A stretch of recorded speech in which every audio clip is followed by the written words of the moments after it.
سمجھے صاحب، جیسے آپ سے گفتگو چل رہی ہے، آپ نے کہا کہ نظام بہت بوسیدہ ہو چکا ہے اور بوسیدہ نہیں، کرپٹ ہو چکا کرپٹ ہے. ہو چکا اس میں ہے. میرٹ ختم ہے. میرٹ کی بنیاد پہ کوئی جو لوگ کام کر رہے ہیں یہ میرٹ کی بنیاد پہ نہیں آئے ہوئے، یہ اپنی سیاسی وابستگیوں کی بنیاد پہ اس میں آئے ہوئے ہیں محکموں میں.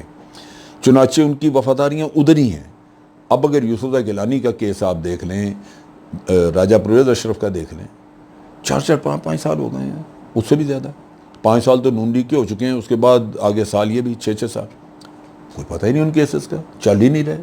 تو جنرل صاحب، آپ کیا سمجھتے ہیں کہ عمران خان کی حکومت کو جو اتنے مسائل کا سامنا ہے، وہ کون سا مافیا ہے جو عمران خان کو ناکام بنانا چاہتا ہے؟ آپ نے کہا کہ بڑے ایماندار بھی ہیں لیکن اسے چلنے نہیں دیا جا رہا ہے عمران خان کو. دیکھیں، مافیا اس میں تو میرا جہاں تک تعلق ہے، میں جو تجزیہ کر کے سمجھ سکا ہوں، وہ تو کرپشن والے کرپٹ مافیا ہی ہے. کیونکہ پیسہ ان کے کنٹرول میں ہے. اکانومی ایک رستہ ہے جس میں وہ اس کو فیل کر سکتے ہیں.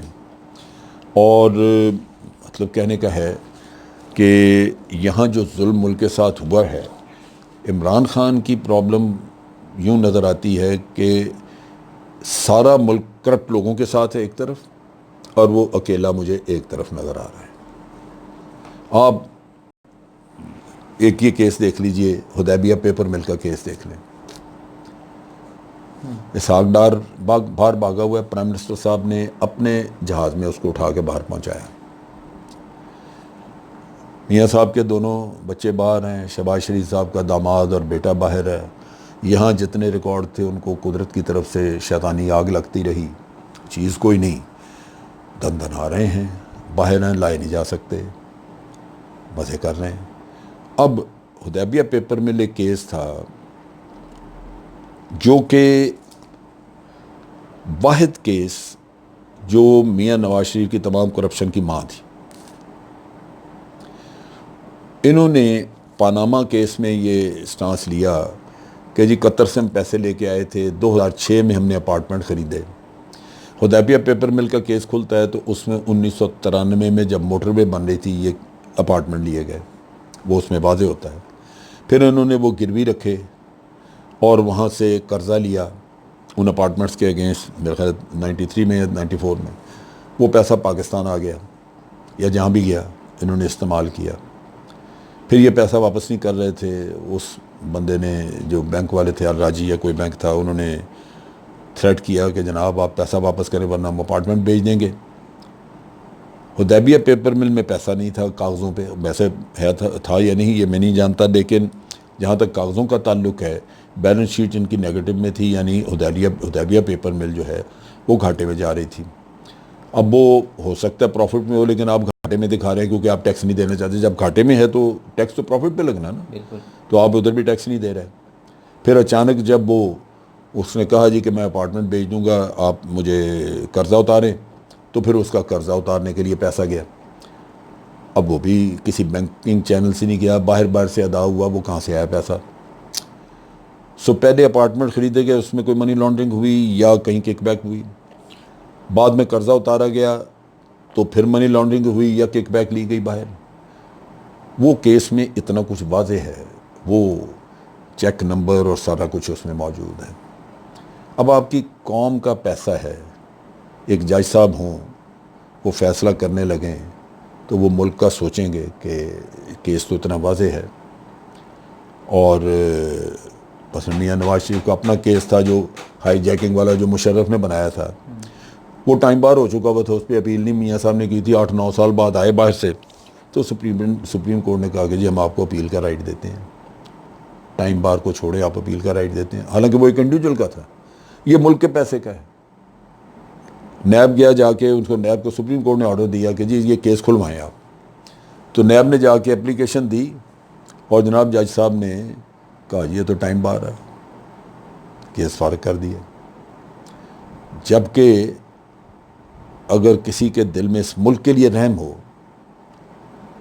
تو وہ کہ بھائی ٹائم بار ہے یا نہیں ہے، میں اسپیشلی اس کیس کو کھلواتا ہوں اس لیے کہ اس میں قوم کا پیسہ انوالوڈ ہے. لیکن انہوں نے نہیں کھولا. اب وہ جج صاحب کے اوپر اپنے کچھ اپارٹمنٹس، ان کی جائیدادیں نکل آئی ہیں باہر، ملک سے باہر، تو ان کے ریفرنسز آئے ہیں اب وہ اپنے ریفرنس کا جواب نہیں دے رہے کہ میں نے یہ کہاں سے لیے، باقی وہ دنیا جہان کی ساری کہانیاں سنا رہے ہیں، یہ جی پریزیڈنٹ ریفرنس نہیں دے سکتا تھا، فلانا یہ نہیں کر سکتا تھا، فلانا وہ نہیں کر سکتا۔ وکیل بھی ملے ہوئے ہیں، وکیل جلوس نکال رہے ہیں کہ جی نہیں یہ اس کے ساتھ جاتی ہوئی اس کا کیوں اس سے پوچھا جا رہا ہے، آپ کے پاس 10-15 کیس اور پڑے ہیں یا 50 کیس اور پڑے ہیں، پہلے ان سے کیوں نہیں پوچھتے؟ پھر یہ وہ مخالفت ہے جو پوری قوم کر رہی ہے کرپشن کی حمایت میں۔ آپ سر جی کیا سمجھتے ہیں یہ حدیبیہ کا کیس جب نیب نے اپیل دائر کر دی اور سپریم کورٹ کے حکم کے اوپر یہ اپیل دائر کی گئی، نہ تو ثاقب نثار صاحب نے یہ کیس سنا، انہوں نے کھوسہ صاحب کے پاس بھیج دیا، کھوسہ صاحب نے بھی بینچ میں ایک سماعت کی، انہوں نے کہا جی میں بھی نہیں سن سکتا کیونکہ میں پاناما سن چکا ہوں۔ پھر اس کے بعد قاضی فائزی صاحب کے پاس لگ گیا، مشیر عالم صاحب اس بینچ کے سربراہ تھے، ساتھ میں مظہر عالم میاں خیل بھی تھے۔ کیا سمجھتے ہیں کہ ججز کو بھی اس حدیبیہ کا جو مقدمہ تھا مافیا کی جانب سے خریدا گیا؟ دیکھیں میرے پاس کوئی ثبوت نہیں، میں کہہ نہیں سکتا، مجھے اس بات کا علم بھی نہیں ہے، لیکن فیصلہ جو ہوا وہ میں لازماً سمجھتا ہوں کہ وہ مناسب نہیں تھا، کیونکہ جج صاحب نے اس کے بعد اپنے فیصلے میں یہ بھی ہدایت کی کہ یہ فیصلہ نہ تو اخباروں میں لکھا جا سکتا ہے، اس پہ بحث ہو سکتی ہے، اور نہ ہی الیکٹرانک میڈیا پہ آپ اس پہ بحث کر سکتے ہیں، یہ کبھی دنیا میں ہوا ہے۔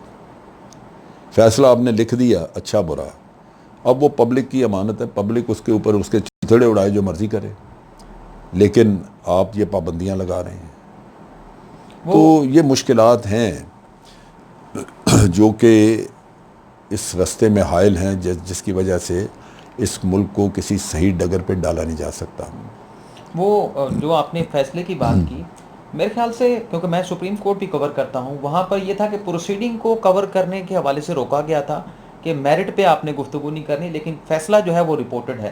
لیکن اچھا مجھے غلط یاد ہوگا یا غلط پتہ ہوگا، فیصلہ اگر میں نے یہی سنا تھا جب یہ اس فیصلے پہ بحث نہیں ہو سکی، میں نے ایک آدھ پروگرام میں اس پہ بات کرنے کی کوشش کی تو مجھے انہوں نے روک دیا اور کہا کہ نہیں یہ سپریم کورٹ کا آرڈر ہے تو آپ اس پہ بات نہیں کریں، تو میں رک گیا۔ تو سر آپ کو کیا لگتا ہے کہ یہ جو مافیا اکٹھا ہو گیا ہے ایک طرف اور عمران خان ایک طرف ہیں، اس گرداب سے عمران خان کب جو ہے ملک کو نکال پائیں گے؟ نہیں نکال پائیں گے، گرداب اتنی گہری اور اس میں مومن اتنے زیادہ ہیں کہ یوں لگتا ہے جیسے ساری آبادی ایک طرف ہے اور باقی۔ اب دیکھیں یہاں مسئلہ کیا ہے، ایک اور بہت بڑا، اب جب یہ ڈاکٹر عاصم والا کیس چل رہا تھا اور یہی چیز میاں نواز شریف اور سارے باقی کیسز میں بھی اسی طرح ہی آئی، رینجرز نے جب اس کی انکوائری کی تو وہ تو ٹیررزم کے تحت کر رہے تھے، ٹیررزم کے کیس کو دیکھ رہے تھے، بالکل اس دوران میں ان کو پتہ چلا کہ اس نے کرپشن بھی کی ہے، لہذا وہ کرپشن کی بات باہر آ گئی، بعد میں انہوں نے خود کو اپنے کرپشن والے قصے سے الگ کر لیا اور ٹیررزم پہ ہی جی آئی ٹی بنا کے دے دی، لیکن کرپشن کا کیس انہوں نے نیب کے حوالے کر دیا۔ میرے ساتھ مختلف پروگراموں میں ان دنوں بڑے بڑے معتبر آدمی بیٹھتے تھے، وہ کہتے تھے جی ہمیں پہلے اس بات کا جواب دیں، کیا یہ رینجرز کا کام ہے کہ وہ کرپشن کے کیس پکڑیں اور کرپشن کے کیس دیکھیں؟ ان کو سفید بال اور شرم نہیں آتی تھی انسانوں کو کہ کرپشن ایک جرم ہے، جرم پاکستان کو کوئی بھی ایک شہری پکڑ کے آپ کو دے دے تو آپ کو اس کا شکر گزار ہونا چاہیے، لیکن اس ڈٹائی سے بزرگ آدمی زندگی گزاری ہوئی اس دشمن، لیکن ایک ایسی اندر دشمنی رینجرز کے خلاف، فوج کے خلاف، کہ اگر انہوں نے کچھ کہہ دیا ہے پھر تو جی بالکل، اگر وہ برا ملک کھا گیا اس کو معاف۔ یہ چیز رینجرز نے اگر پکڑی، میں کہتا رہ گیا، میں نے کہا ایک سڑک پہ ایک آدمی ایک قتل کر دیتا ہے، قاتل وہاں سے بھاگنا چاہتا ہے، بھاگتا ہے، قاتل کو پکڑنا پولیس کا کام ہے، پولیس اس کو بعد میں جا کے پکڑے، ملے نہ ملے، وہ ہو سکتا ہے غائب ہو جائے، لیکن ایک شہری اپنی جان کو داؤ پہ لگا کے تو اس کو پکڑ لیتا ہے۔ اب آپ کے خیال میں اس شہری کی چترول ہونی چاہیے کہ بھئی تیرا تو کام ہی نہیں تھا، تم نے کیوں پکڑا قاتل؟ تم بڑے خبیث ہو کہ تم نے قانون کی مدد کر دی۔ یہ فلسفی آپ کو سننے میں ملتی ہے، تو عمران خان کیا کرے گا؟ تو سر پھر جہاں مافیا ایک طرف ہے، عمران خان ایک طرف ہے، ابھی جی آئی ڈی سی والا آپ کے سامنے ہوا کہ